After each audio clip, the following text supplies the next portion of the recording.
Good morning, folks. I'm going to run down the Draftkings and Fanduel slates this morning. Uh, got a pretty good slate. The first game this morning is let me fix that. There we go. Put my lineups here.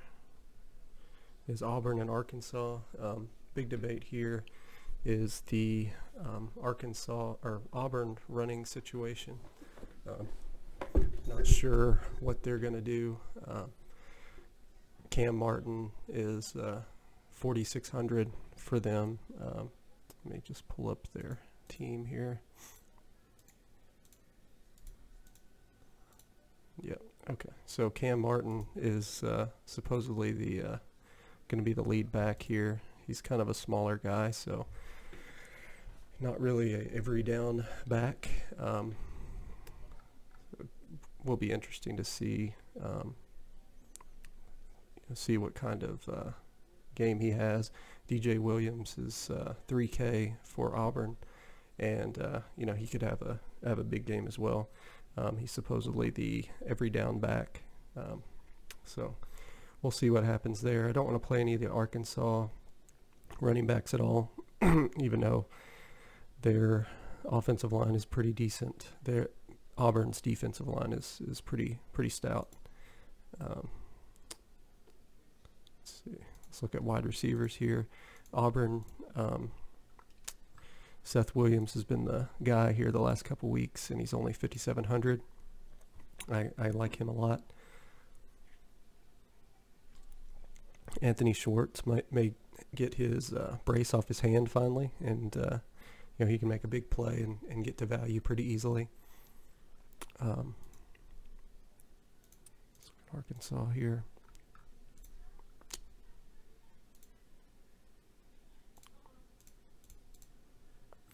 Arkansas's receivers, they have some talent there, and Auburn hasn't been really good against wide receivers, so kind of interesting here, especially O'Grady, the tight end, gets about 17% of the targets.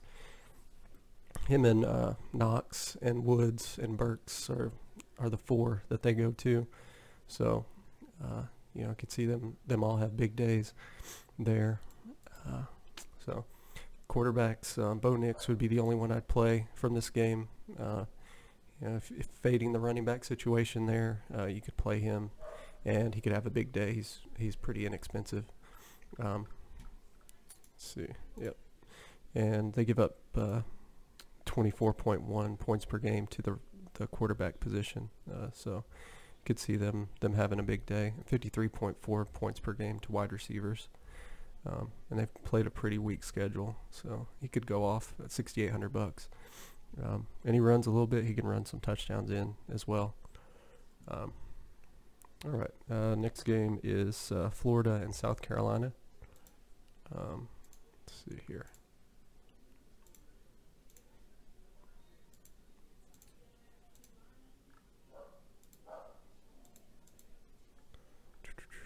Florida.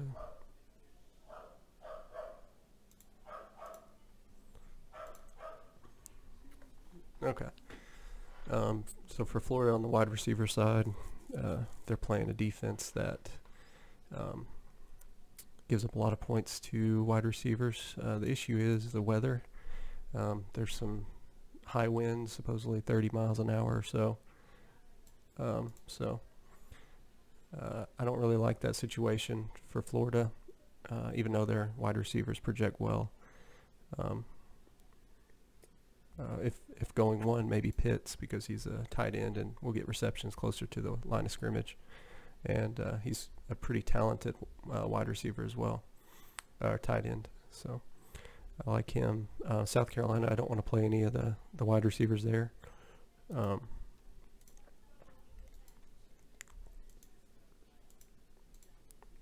see. Let's move on to the running backs here.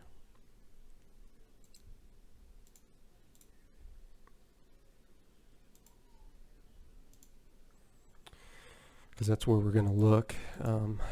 Florida, LaMichael P. Ryan would be the running back to look at. as Pierce has been banged up. They are pretty bad at running the football, and South Carolina's not bad at stopping it. So I kind of want to avoid that situation as well. And on the South Carolina side, it's kind of a three-headed attack last week. They used Denson, Feaster, and Dowdle against Georgia. So kind of want to avoid that as well, as Florida's pretty stout on the defensive line. South Carolina's good at running the football, but they should be ready for the run. I just want to avoid that game entirely. Don't want to even look at the quarterbacks here either. NC State, Boston College is the next game here. Let's see.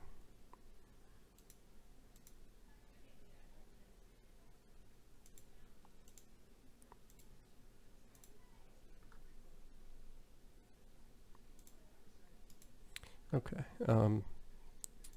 So with Boston College being pretty bad on defense, they've given up 49 points per game to wide receivers. The guys to look at here are Mezzi, as always, and he's cheap. Thayer Thomas as well. He's 4,800, and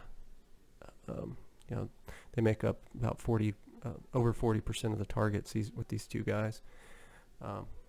Tabari Hines also can get some work, and Angeline, the tight end, also. On the BC side, I think it's Kobe White, and that's about it.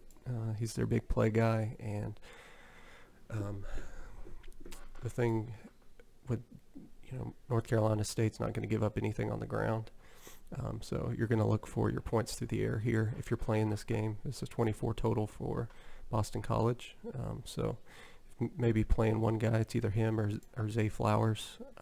Cheap guy here I regret I didn't mention is Devin Carter for NC State. He's 3,600, and Hockman has loved throwing to him so far, so you could see him have a big game here for cheap. Running backs, let's see.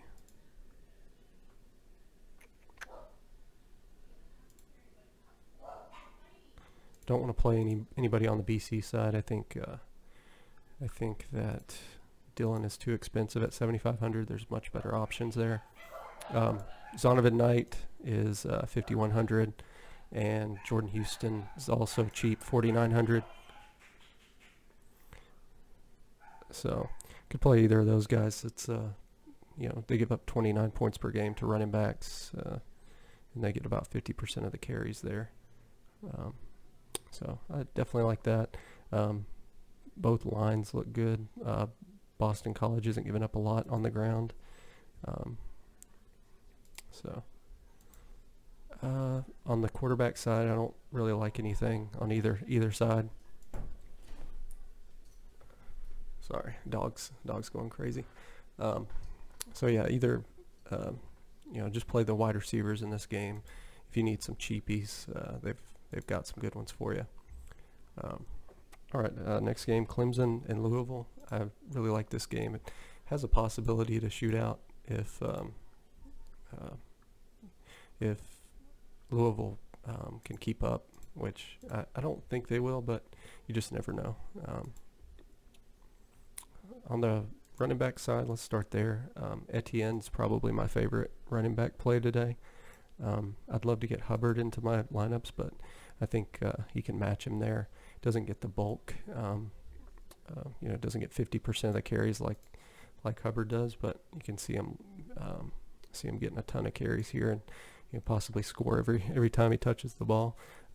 It's crazy, the offensive line numbers here: 3.18 O-line yards, which is crazy high, and 2.65 allowed by Louisville. So big offensive line mismatch there, and a 44 total too. So could see him, go crazy as well. I don't really want to play into the Louisville backs. Maybe in a stack, you can put Hawkins in there or Hall.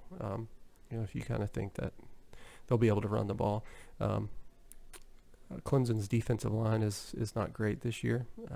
Not as good as years past, anyway. All right, so Let's look at the wide receivers here.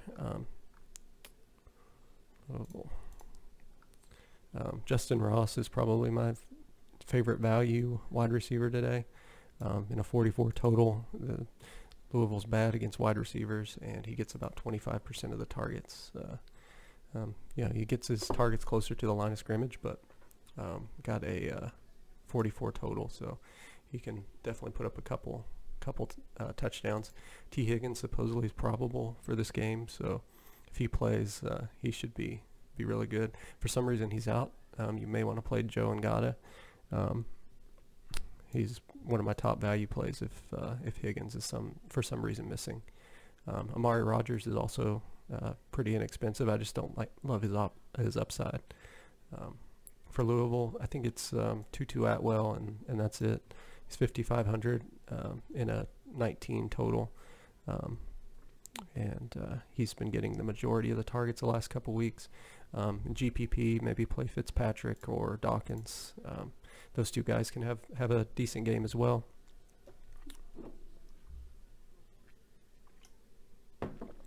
And the quarterbacks, Trevor Lawrence is a top quarterback play today, huge total, and if you're not playing Etienne, definitely have Lawrence in there to get you some points for sure, because he can go off. Next game is Iowa State and Texas Tech, and I kind of like this game at the beginning of the week, but the more I look at the pace numbers, it's not great. Team totals are good, 32 for Iowa State and 25 for Texas Tech, so you can get some good touchdowns here. Good value in some wide receivers. Charlie Kohler for Iowa State is 4,600, and he's been one of the best tight ends in the nation this year. I think second ranked in Football Focus, so can definitely see him go crazy here. Gets 16% of the targets. Deshaunte Jones was very disappointing last week, so could see people off of him this week and get him at lower ownership for 5,800. That's definitely a good GPP play for sure. This has been kind of a roulette with the Iowa State receivers this year. With Milton and Petway. Petway got the majority of the work last week, as he was open quite a bit, just running across the middle over and over and over. For Texas Tech receivers, TJ Vasher is their number one option. And Iowa State gives up 38 points per game to receivers. He's probably going to be lower owned with all those other guys up there in the higher dollar ranks, like Tylan Wallace and guys like that. R.J. Turner has been good for Texas Tech here recently, 4,700, and he can have a big game. Another guy that I like here, I think that's pretty much it. Yep. Okay. Running backs. Let's pull up Iowa State. Tech. Okay. Running back wise, last week everybody's burned by Johnny Lang. He took a couple carries and then I guess he got injured and didn't come back in. He's 5,300 today if you want to take a GPP chance on him. Breece Hall went crazy last week, and Coach was talking about how much he liked his running style and how physical he was. So if I'm going to play a running back from Iowa State, it would be him. He's a true freshman, so kind of have to be a little scared there. Let's see. And for Texas Tech, Roderick Thompson, 5,200. He's been getting the bulk of the carries here lately, and get some targets as well. Not crazy, but pretty nice. If negative game script there. Iowa State just doesn't give up a ton of points to running backs. Their defensive line is decent, so probably fade the running back situation there. And it looks like all three running backs are going to be in today, Shine and Henry. QB in that game, it's Jet Duffy, who he has some rushing upside, just hasn't shown it this year. Kind of been passing from the pocket, which the coach that moved over from Utah State, he used Jordan Love that way as well. So, not a bunch of rushing upside there, and Iowa State's been decent to quarterbacks. For Iowa State's Brock Purdy, 8,100 with a team total of 32. And Texas Tech's given up a lot of points to quarterbacks. And so you could definitely see him, doing some work there. But yeah, Purdy and Brewer, I like in that range. If for some reason you can't get up to Burrow or Hurts, but I would try my best to get up to those two guys because they're going to put up crazy scores today. Next game is West Virginia and Oklahoma. Wide receivers, it's CeeDee Lamb and everybody else. just like last week, he went crazy on my Longhorns, so which made me sad. A little down this week. But yeah, he's 7,800. So if you can get up to him, go ahead, because he's probably going to put up another high score as West Virginia gives up a lot of points to wide receivers. Rambo is interesting, and Hazelwood also interesting. Hazelwood's cheap, and he's supposedly one of their best true freshman receivers. Calcaterra is out for Oklahoma. On the West Virginia side, T.J. Simmons has been coming on a little bit. So if you want to take a chance, if you're game stacking that game, want to play the other side, it's Simmons. Running back for OU's kind of interesting, as Sermon played last week but didn't take any carries. He had the second most running back snaps, which is weird, but he didn't get any carries at all. So worth monitoring there. Maybe it's a injury, I don't know. But Stevenson and Kennedy Brooks are both kind of cheap still, 5,400 and 5,300. Could be interesting on both of those guys. So I don't hate that. West Virginia, I want to skip over their running backs altogether. Oklahoma Hurts, you want to play him.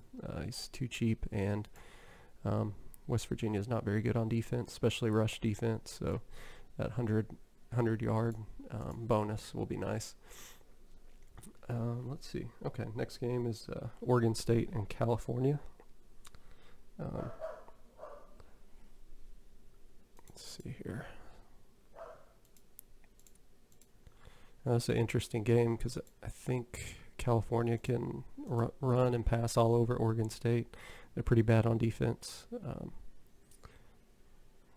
I want to fade Hodgins just because California's pass defense is top notch. They give up 34 points per game to wide receivers, but I think he's too expensive. On the California side, it's Remigio and Clark are the two guys that I really like. And both are cheap, 4,700 and 4,700. I like Clark more. He's been getting a lot of targets with Modster in there. Let's see. All right, and then running backs here. Cal.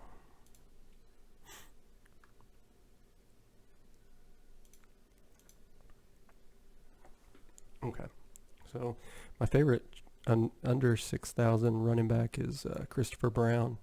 He's 5,900, and he's gonna have a big game. I think Oregon State's not great against the run, 32.3 DraftKings points per game against the running back position, and he got all of the carries against Oregon as well. 5,900 is too cheap for him, and he gets receptions as well. 10.5% of the targets this year.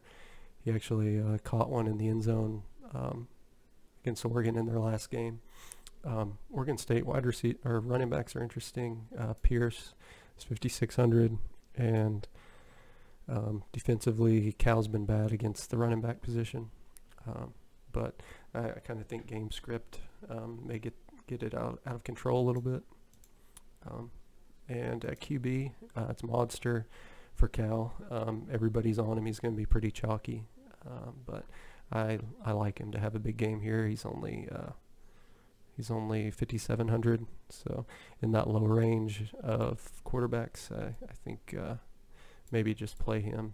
He's really the only cheap one that I like today. For Oregon State, Jake Luton is not very good, and he's facing a really good defense, so I'll be fading him. Next game is LSU and Mississippi State. It should be a blowout. Mississippi State isn't very good on defense, and LSU is elite on offense. So Justin Jefferson and Jamar Chase are the top two guys here. 43.2 points per game to wide receivers, and you get about 37% of the targets here between those two guys. So if you're making a stack, maybe just plug both those guys in. Derek Dillon is interesting as well. So he got some good targets a couple weeks ago since Marshall's out, and he's a pretty good wide receiver. Mississippi State, I don't want to mess around with their wide receiver situation. I guess Osiris Mitchell is decent, but yeah, don't love their quarterback in this situation here. Running backs for LSU, it's let's see here. Clyde Edwards-Helaire, 6,200. He's pretty cheap and gets the majority of the carries. Big O-line mismatch here as well. So I like him. John Emery is too cheap for LSU. He's minimum on FanDuel as well, 5K. And they'll probably be playing the backup running back a decent amount. Don't want to mess with the Mississippi State running backs, as they were horrible last week and burned me. Let's see. All right, for quarterbacks, Joe Burrow, he's top 2 quarterback on the day, I believe. And it's not even close. The Hurts and Burrow are just so far high, so high above everybody else. Garrett Schrader's getting the start for Mississippi State, 5,900. He runs the ball quite a bit. So you could see him having a decent game. Let's see, Garrett Schrader. Yeah, he got 35% of the carries last week. So I don't hate him at quarterback at all. All right, moving on. Oregon and Washington. I don't really love the passing games in either of these, just because both are good on defense and good on passing defense. I guess if you want to attack somebody, it's Washington. Jalen Redd has got the majority of the targets the last couple weeks. I like him a lot. Breeland's out for the year, so can scratch him out. Micah Pittman is interesting here, especially with Breeland out. He's a freshman. He hasn't played a lot, so his targets are low here. Schooler's interesting as well, 3,600 for Washington. If you're playing a receiver, it's Fuller, and GPPs, or maybe Hunter Bryant as well. He gets about 19% of the targets, so he is interesting. I just wonder what they do with Ty Jones, as he was big time for them last year and hasn't played any games this year. He's supposedly healthy, so he could be interesting at 3K maybe. Let's see. All right, for running backs, I hate the Washington running backs today, as they're Oregon's defensive line is pretty dang good, so kind of fading that situation. Oregon, I like CJ Verdell a lot, and him, and maybe if you're playing him, pair him with Habibi Lakio and throw him in there for 4,400. He's too cheap. He vultured all the touchdowns last week. They've shown a commitment to him running the ball near the goal line. So could see that, especially in a higher paced game. QB, it is of course Justin Herbert against Jacob Eason. If I'm going to play one of them, it's Herbert. I don't want any part of Eason, as he's shown that he's not very good against elite defenses, and both these teams are not allowing anything to quarterbacks. So kind of want to fade that situation there. Missouri and Vanderbilt is the next game here. Let's see here. I like the Missouri side a lot here. Let's see. Okay.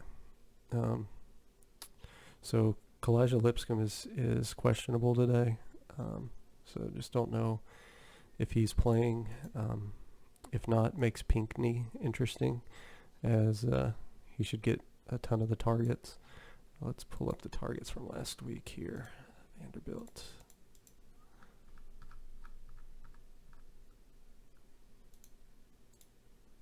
Let's take a look at these targets. Yeah, so Pinckney was second on targets last week. He can have a big game. The other guy, Cam Johnson, also. I think those two guys are interesting for cheap. Cam Johnson is... What the hell is Cam Johnson? Oh, there he is. He's 4,300 and gets 13% of the targets against a team that's going to be playing keep up. So him and Pinckney. Pinckney gets 12% of the targets and is a good tight end. So either of those two guys are good for cheap.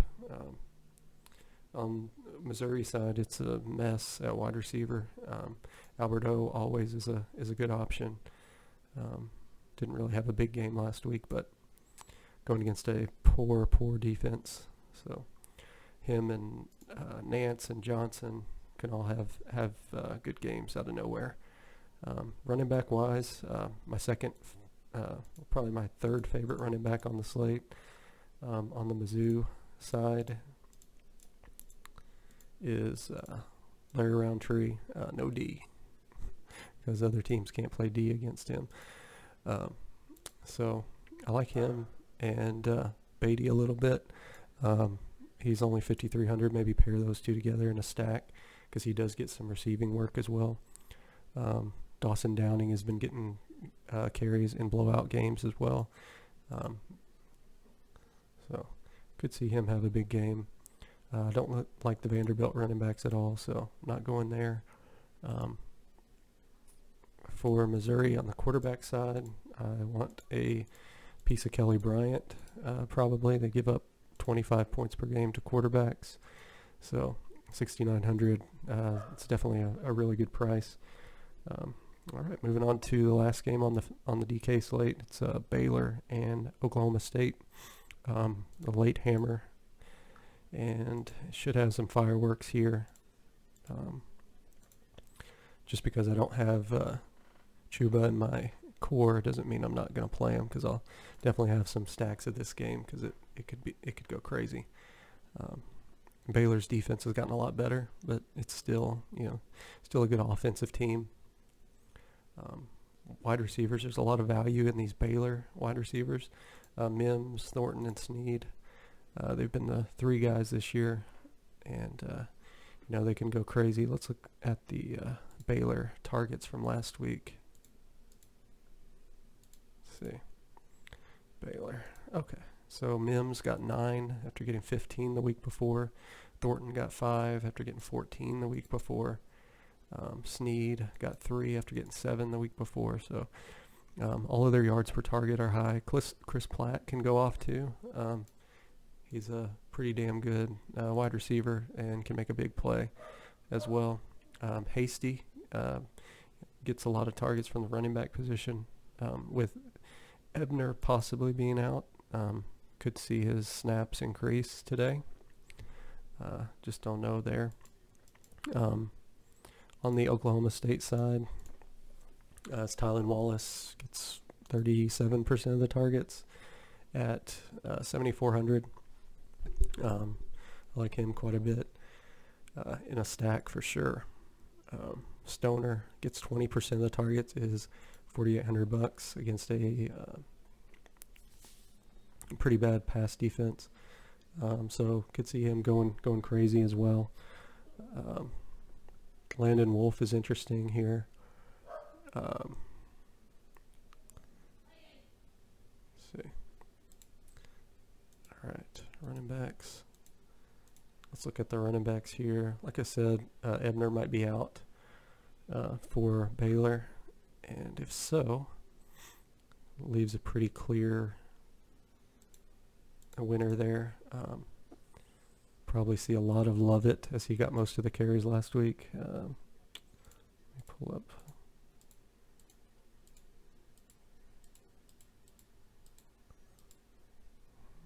Yeah, passed it. Okay. Yeah, so Lovett got 45% of the carries last week. Hasty only 13, and Brewer, of course, he usually takes some runs himself. So really like Ebner, not Ebner, Lovett today. You could see him get the majority of the carries here. Like I said, Hasty gets a lot of the targets as well, 7%. And you could see some of those Ebner targets go to Hasty. And of course, probably the best running back in college football, Chuba Hubbard, 8,300, so expensive, but such a good running back.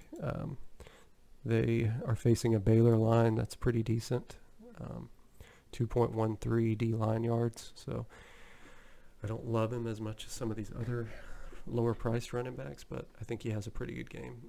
So Roderick Thompson had a pretty good game last week against Oklahoma State as well. Quarterback wise, I like Brewer a lot more just because of his running ability, and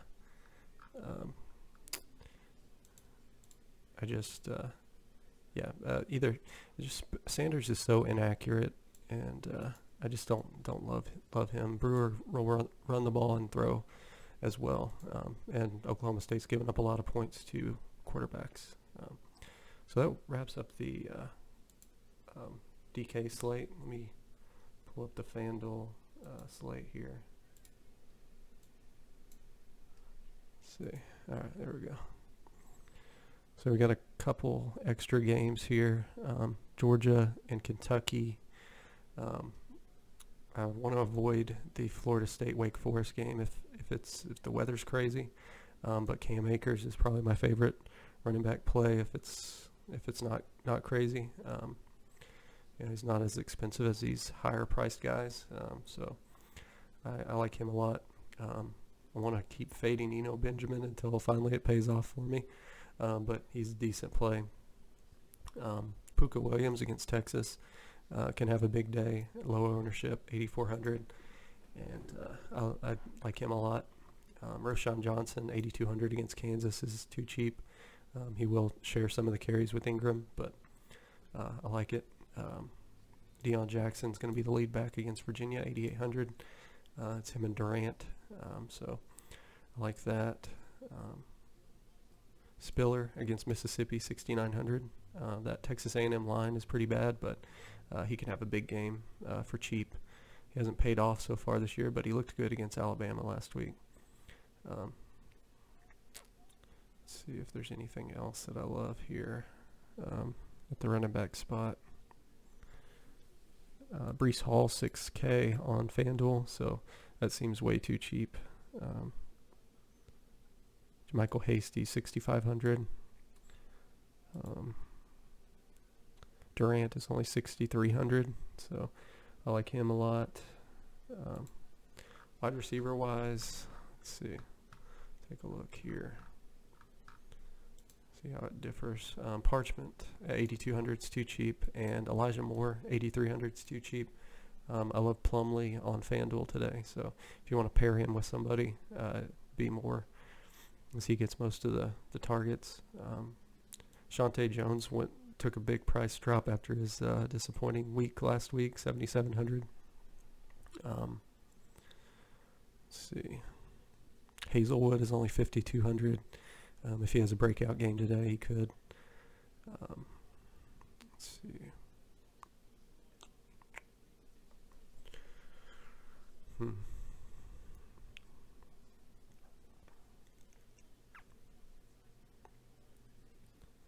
Brian Thompson for Utah, 6,600 against Arizona State. He's shown that he can have big games as well. So would love to see that. Joe Ngata has 5,800, and it's Louisville, so he could be playing late into that game. I'm fading Brandon Ayuk today, which sounds crazy, but Utah's done a good job on top receivers on teams, so fading him on FanDuel. Probably fade him on the late slate. I think he's on the late slate on DK as well. But they have something called star coverage, where they roll their best cornerback to the best wide receiver at all times. Demetrius Robertson is good for Georgia against Kentucky, 7,300. He's kind of emerged as their best wide receiver here lately. Rager's interesting against Kansas State. One of these games he's going to pay off. But yeah, that's pretty much it. Quarterback wise there, it's not much different from DK. Of course, Sam's up there. He can have a big game against Kansas. His ribs are a little banged up. I mentioned Plumlee. Quentin Harris for 9,100 against Virginia. Bryce Perkins for 8,600 against Duke is interesting. And I think Hartman is my other guy if the weather's okay, 7K, and he's starting. That would be a really good play.